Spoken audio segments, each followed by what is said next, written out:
네, 뉴스 속 경제 이슈를 심층 분석하고 최신 고용 동향을 살피는 고용브리핑 365 시간입니다. 오늘은 김중배 기자와 함께합니다. 안녕하세요. 네, 안녕하세요. 김중배입니다. 얼마 전 지난달 고용 성적표가 발표됐습니다. 바로 통계청의 7월 고용 동향이 발표된 건데요. 과연 7월의 고용 상황은 순항이었을까요? 오늘 이슈 픽에서 살펴보겠습니다.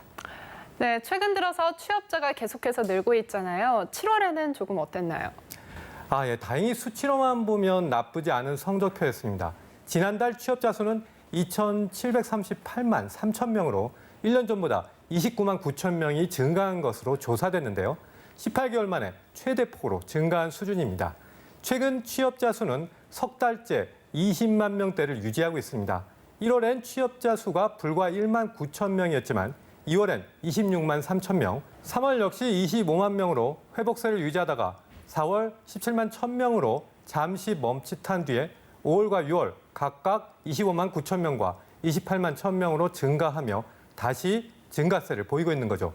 이 상태라면 빠른 시일 내에 30만 명대로 증가하는 것도 기대해 볼 수 있을 것으로 보입니다. 네, 이렇게 보면 1월과 4월을 빼고 취업자 수가 모두 20만 명대를 돌파했다는 점에서는 고용 동향을 긍정적으로 봐야 할 것 같다는 생각이 드는데 어떤가요? 네, 그렇습니다. 15세부터 64세까지의 고용률은 67.1%, 0.1%포인트 오른 것에 올랐지만 청년 고용률은 상당히 가파르게 상승했습니다. 14개월 동안 꾸준히 증가해서 지난달엔 44.1% 상승폭을 기록하며 44.6% 상승했던 2007년 7월 이후에 가장 높은 수치를 기록했다고 합니다. 여성의 고용률 역시 58.2%로 지난해 같은 기간보다 0.6%포인트 상승한 것으로 조사됐습니다. 네, 그렇군요. 이 청년과 여성 일자리에서 안정적인 흐름을 보이고 있다는 점은 다행인데요. 그런데 청년과 여성 일자리의 특징은 상용직보다는 비상용직, 그러니까 비정규직인 경우가 안타깝게도 많았었잖아요. 청년과 여성 취업률이 늘었다면 상대적으로 비상용직의 비중도 늘었을 것 같은데 실제로는 어땠나요? 네, 다행인 건 임금 근로자 중에 그 상용직이 43만 8천 명 증가했다는 겁니다. 또 임시 근로자는 오히려 8만 7천 명이 감소한 것으로 조사됐는데요.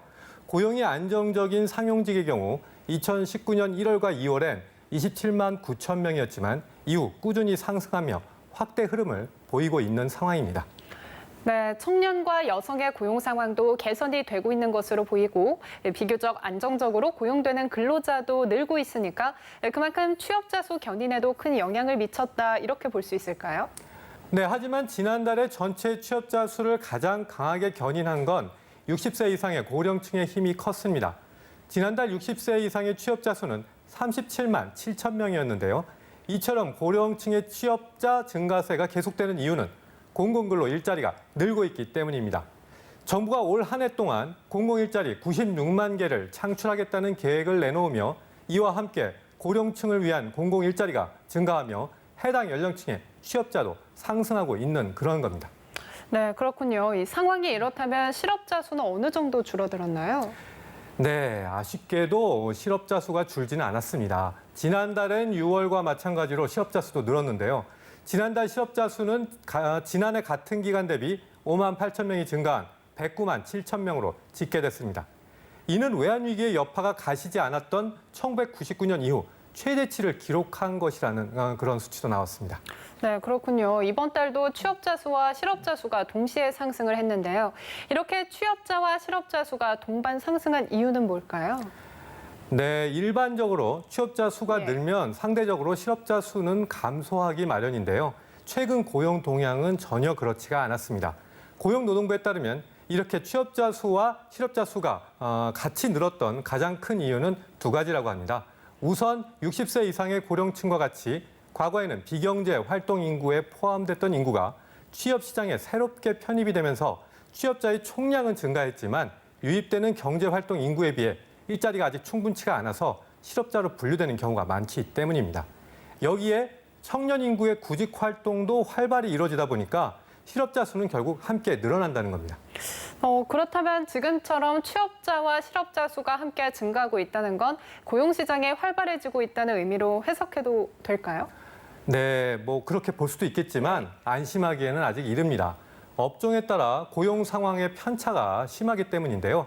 공공 일자리로 분류되는 보건업과 사회복지 서비스업의 경우 14만 6천 명이, 또 숙박, 음식업, 음식점업의 경우 10만 1천 명이 증가했는데요. 반면에 제조업은 9만 4천 명이 줄었고, 제조업에 영향을 많이 받는 도소매업의 취업자 수도 8만 6천 명이 감소한 것으로 조사됐습니다.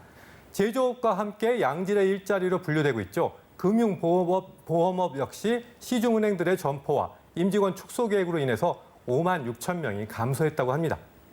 이 같은 주요 업종들의 부진으로 경제의 허리라고 할 수 있는 40대에선 17만 9천 명이, 또 30대에선 2만 3천 명이 일자리를 잃었습니다. 이 때문에 하반기엔 보다 고용 여건을 개선하기 위한 대책이 필요한 것으로 보입니다. 네, 부디 고용 여건이 조금 좋아졌으면 하는 바람입니다. 다음은 유용한 경제용어만을 쏙쏙 골라 소개하는 뉴워드 시간이죠. 네, 오늘의 키워드는 가마우지 경제입니다. 요즘 가장 핫한 키워드이기도 한데요. 바로 산업통상자원부 성윤모 장관과 김현종 국가안보실 2차장이 모두 가마우지 경제를 우리나라가 탈피해야 한다고 밝힌 데서 이제 비롯됐습니다. 가마우지 하면은 왠지 일본어 같은 그런 좀 뉘앙스로 들리는데, 사실은 우리나라에도 서식하는 조류의 순우리말입니다.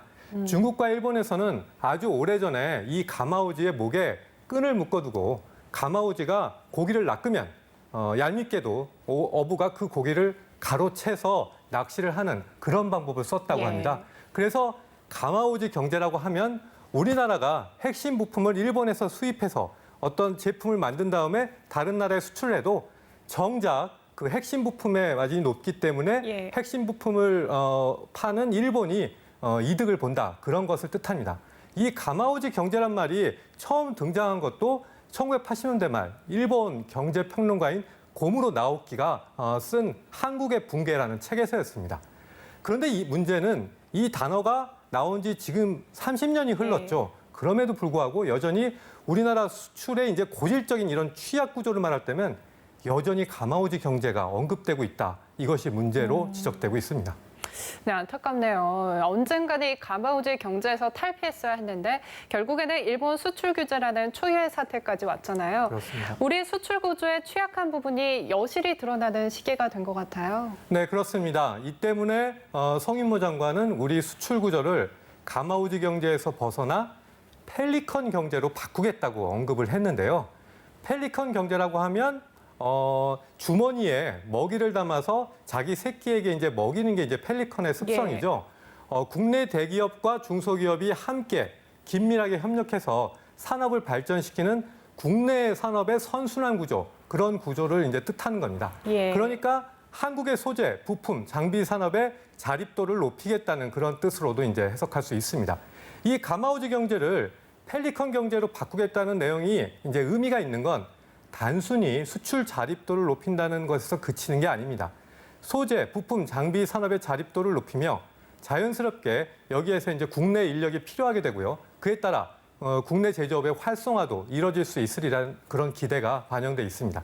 이 때문에 제조업의 활성화를 위해서라도 하루빨리 가마우지에서 벗어나 우리 펠리컨 경제로 나아가야 한다는 그런 목소리가 높아지고 있는 겁니다. 네, 그렇군요. 지금이라도 늦지 않았습니다. 수출 자립도를 높이고 경제가 나아지기 위해서는 우리 기술만으로 만든 제품을 늘려야 할 텐데요.